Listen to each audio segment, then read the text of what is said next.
प्रिय मित्रों, नमस्कार। ज्योतिषी के कार्यक्रम के हमारे YouTube channel doctor H S Rawat में आपका हार्दिक स्वागत है। मैं हूं आचार्य एच एस रावत और आज मैं आपको जानकारी देने वाला हूं राहु का स्वराशि में प्रवेश, शानदार परिवर्तन 2020 और 2021 में। दो पहलू हैं इसके।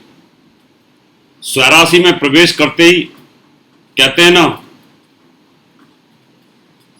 नागिन अपने बच्चों को डस लेता है, शेर भी अपने बच्चों को खा जाता है। तो वो स्थिति यहां पर बन रही है। राहु का तांडव, केतु का तहलका कुछ तो करेगा। तो आज हमने सोचा कि राहु का परिवर्तन होने वाला है आज से 3 दिन बाद, 23 सितंबर को दोपहर को 12:52 पर राहु सांप की तरह पलट जाएगा। जैसे कि नागिन अपने बच्चों को खा जाती है, सांप सांप को डस लेता है, खा जाता है, उसी प्रकार से कुछ राशियों के लिए भारी भी होता है। तो 4 राशियों पर यह भारी है। उन 4 राशियों की जानकारी आपको दूंगा, सावधान रहने का उपाय भी बताऊंगा। आप हमेशा ये अलर्ट मत हो जाना कि YouTube के ऊपर तो भरमार है और वो बोलते हैं कि राहु आएगा, राहु करेगा, राहु ये करेगा, राहु वो करेगा। करेगा, लेकिन सबके लिए तो सब एक जैसे नहीं होते। कुछ तो चाइना जैसे ड्रैगन भी होते हैं ना, अपनों को ही खा जाते हैं, पड़ोसियों को भी खा जाते हैं या खाने की कोशिश करते हैं। तो कुछ राक्षस और दुष्ट प्रवृत्ति के लोग भी होते हैं। तो ये जो ग्रह हैं, उनके स्वभाव के अनुरूप ही हमारा स्वभाव होता है। तो आज मैं आपको बताऊंगा कि राहु का वृष राशि में प्रवेश हो रहा है। वृष राशि इसकी स्वराशि मानी जाती है, मिथुन राशि इसकी उच्च मानी जाती है। तो मिथुन राशि के अंदर जो त्राय त्राय हुई, कोरोना काल आया बुध के साथ बैठने के कारण और केतु का गुरु के साथ बैठने के कारण, काफी कुछ बुरा रहा।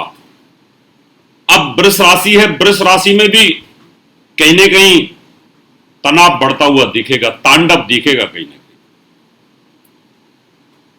कहीं। अब जो राशि है, उन राशियों से कौन कौन से भावों में ये जाएगा वो मैं जानकारी आपको दूंगा। सबके लिए एक जैसा कभी नहीं हो सकता कोई ग्रह।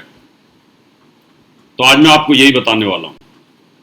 सावधान रहेंगे आप, उपाय भी बताऊंगा आपको। अब कोरोना सबके लिए तो मौत लेके नहीं आ रहा, लेकिन जो बीमार हैं उनको सावधानी की जरूरत है। जिनको थोड़ा बहुत पहले से इन्फेक्शन, उन पर जल्दी अटैक कर रहा है। जो यंग हैं, जो अपने इम्यून सिस्टम को मजबूत करके बैठे, उन पर इसका इफेक्ट कम है। तो इसी प्रकार से राहु का वृष राशि में सबको नुकसान नहीं करेगा, लेकिन 4 राशियों पर इसकी चोट जरूर लगेगी। उनके ऊपर, उनके परिवार के ऊपर इसका तांडव जरूर रहेगा, बिजनेस के ऊपर उसका तांडव जरूर रहेगा। उनकी आयु, बीमारी, रोग, चोट, खर्च, इनके ऊपर उसका प्रभाव रहेगा। धोखाधड़ी उसके ऊपर प्रभाव रहेगा, क्योंकि राहु धोखे, झूठ, फरेब, इन सब चीजों का कारक होता है। शुरुआत करता हूं, लेकिन उससे पहले आपसे निवेदन करूंगा, मेरा YouTube चैनल सब्सक्राइब जरूर करें, नोटिफिकेशन बेल को दबाएं, वीडियो को शेयर करें और वीडियो को लाइक करें। और हमारे विद्यालय में एडमिशन ओपन है, 2 अक्टूबर से क्लासें शुरू हो रही हैं। अगर आप ऑनलाइन क्लास सीखना चाहते हैं, ये क्लासें मैं लूंगा, या आप रेगुलर सीखना चाहते हैं, तो नोएडा या दिल्ली ब्रांच के हमारे जो नंबर दिए हैं उन पर आप संपर्क कर सकते हैं।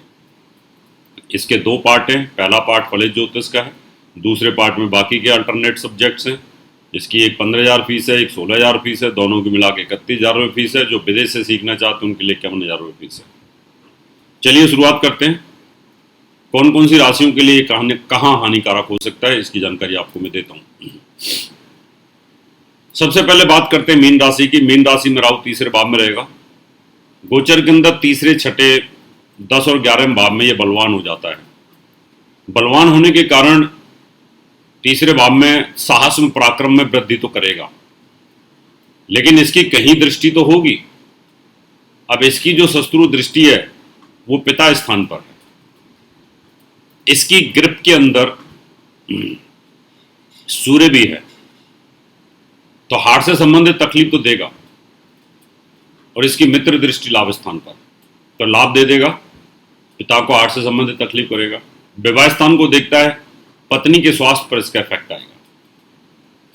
दोस्तों से धोखा मिलना और कहीं ना कहीं पार्टनरशिप में धोखा मिलना, ये राहु की स्थिति रहेगी। इनमें इसका तांडव फील्ड रहेगा, ये ध्यान कर लें, जिससे कम से कम बचाव कर सकते हैं। अगली राशि है धनु। धनु राशि में पहले केतु साथ में था, और धनु राशि में सामने बिल्कुल 3 नंबर की राशि मिथुन पड़ती है, वहां से ये बकरी होकर के वृष में आया है। 2 नंबर की राशि है। आंखों पर ऑपरेशन होना, पेट किडनी पर इसका इफेक्ट आना, आंख नाक कान गले पर कोई तकलीफ आना, ऋण की मात्रा, कर्ज की मात्रा बढ़ जाना, ऐसा योग बनेगा। पुलिस के इस मुकदमे से सावधान रहने की जरूरत होगी, नहीं तो उनको कहीं ना कहीं बहुत तकलीफ दे सकता है, क्योंकि छठे भाव का राहु, रोग ऋण शत्रु पुलिस के इस मुकदमा, और साथ में इसकी धन भाव पर दृष्टि है जहां शनि बैठा हुआ है। ये भीतरघाती प्लेनेट होता है, तो यहां भी सावधान रहना होगा आपको। पिता को हार्ट से संबंधित तकलीफ, क्योंकि पिता का स्वामी सूर्य और पिता का कारक भी सूर्य राहु की दृष्टि में है, और दादी पर इसका इफेक्ट रहेगा, तो यहां ध्यान रखेंगे। तुला राशि वालों के लिए स्वयं के लिए बहुत घातक है। उनको चोट, एक्सीडेंट, दुर्घटना, अपनी हेल्थ का ध्यान रखना है। गले का कैंसर, चेहरे में कोई तकलीफ, चेहरे का दांत का कैंसर, कान वगैरह में कोई तकलीफ आना, इन सब चीज़ों से आप सावधान रहना होगा। पाइल्स, बवासीर की बीमारी, इनसे सावधान रहना होगा। चोट, एक्सीडेंट, बहुत सावधानी से गाड़ी आपको चलानी है। यहाँ पर मृत्यु स्थान में बैठा हुआ है, और अष्टम भाव में बिल्कुल भी अच्छा फल राहु देता नहीं है। यहाँ से इसकी दृष्टि सूर्य के ऊपर है, और सूर्य के ऊपर दृष्टि आना ये उचित नहीं है, बड़े भाई के लिए घातक रहेगा। वहाँ उनको सावधानी की आवश्यकता होगी। धन भाव को देखता है, धन का विनाश, चोरी डकैती होना, अचानक कोई रेट डल जाना, सरकार से पंगा हो जाना, सरकार से संबंधित कोई चीज़ों की दिक्कतें आ जाना। और इसकी दृष्टि शनि के ऊपर भी है, जो माँ के घर में बैठा है, तो माँ के स्वास्थ्य और आपके नर्वस सिस्टम पर इसका इफेक्ट रहेगा, तो यहाँ थोड़ी सी आपको सावधानी बरतने की जरूरत होगी। मिथुन राशि में ये उच्च का था, मिथुन राशि वालों के लिए 12वें भाव में रहेगा। 12वें भाव में राहु अच्छा फल नहीं देता। वैसे तो बुरे स्थानों पर बुरे ग्रह फल अच्छा देते हैं, लेकिन जो मेरा अनुभव कहता है वो ये कहता है, छठे 8वें 12वें भाव में मैंने राहु को कभी अच्छा फल देते नहीं देखा, बशर्ते कि शुभ प्रभाव में हो, शुभ राशि के अंदर हो। तो यहाँ 12वें भाव में राहु बैठ करके पुलिस केस, मुकदमा, कोर्ट केस वगैरह कर देता है। दादी के स्वास्थ्य को खराब करेगा, और आपके स्वयं के स्वास्थ्य को, नर्वस सिस्टम को वीक कर देगा। इसकी दृष्टि छठे भाव पर है, ऑपरेशन करा देना, इसे ध्यान रखना पड़ेगा। और छोटे भाई को हार्ट से संबंधित तकलीफ होना, आंखों की तकलीफ, हड्डियों की तकलीफ, लीवर, पेट, अमाशय, इससे संबंधित तकलीफें आने का योग भी बनेगा। तो इतनी जगह जो मैंने बताई हैं, उन पर इसका तांडव रहना, ऐसा योग बनता है। तो यहाँ आपको सावधानी रखने की जरूरत होगी। अब बात आती है कि ये तो 1.5 साल चलेगा। अब इस 1.5 साल के अंदर क्या ये सब इसी प्रकार से हमें तकलीफ देता रहेगा, और क्या इसके उपाय किए जा सकते हैं? बहुत सारे लोग अब आपको गोमेद पहना देंगे और आप पहन लेंगे, फिर मेरे पास आएंगे, गुरुजी देखो मैंने गोमेद पहन रखा है। लेकिन गोमेद बिल्कुल नहीं पहनना। इन 4 राशि वालों को गोमेद नहीं पहनना, जिन चारों राशियों के लिए मैंने तांडव बोला है। बाकी 8 राशियों के लिए तो जानकारी मैं अगले एपिसोड में आपको दूंगा कि उनके लिए कैसा रहने वाला है। लेकिन जहां बुरा बुरा था पहले, उसकी जानकारी दे दी है कि आप सावधान हो जाएं, और कुछ अच्छा होगा तो अच्छे की भी जानकारी आपको निश्चित तौर पर दूंगा, तो वहां पर आप पहन सकते हैं। लेकिन ये 4 राशि वाले गोमेद बिल्कुल ना पहने। राहु से संबंधित चीज़ों का दान करें, राहु की चीज़ों को पहने ना। जैसे मैंने नीला कपड़ा पहन रखा है, बिल्कुल नीले कपड़े बिल्कुल नहीं पहनने। कुजीवत केतु शनिवत राहु, यानी मंगल जैसा प्रभाव केतु का है, शनि जैसा राहु का होता है, तो यहाँ पर आपको काले कपड़े भी नहीं पहनने, और राहु से संबंधित कुछ चीज़ों का दान कर सकते हैं, तो उससे काफ़ी आपको इम्प्रूवमेंट आएगा मित्रों। इसके अलावा एक मंत्र है राहु का, ओम राम राहवे नमः, ओम राम राहवे नमः। इसको ध्यान के साथ इस मंत्र की 2 माला कम से कम, नहीं तो 3 माला रोजाना करनी चाहिए। शनिवार का व्रत करना चाहिए, तो उससे राहु का प्रकोप कम हो जाएगा। बाकी और डिटेल जानकारी आपको अगले एपिसोड में। आपसे लेता हूँ, नमस्कार और हमारे यहाँ पर एडमिशन लेने के लिए, वास्तु विजिट के लिए, ज्योतिष सीखने के लिए मैं आपको नंबर देता हूँ, आप उस नंबर पर संपर्क कर सकते हैं।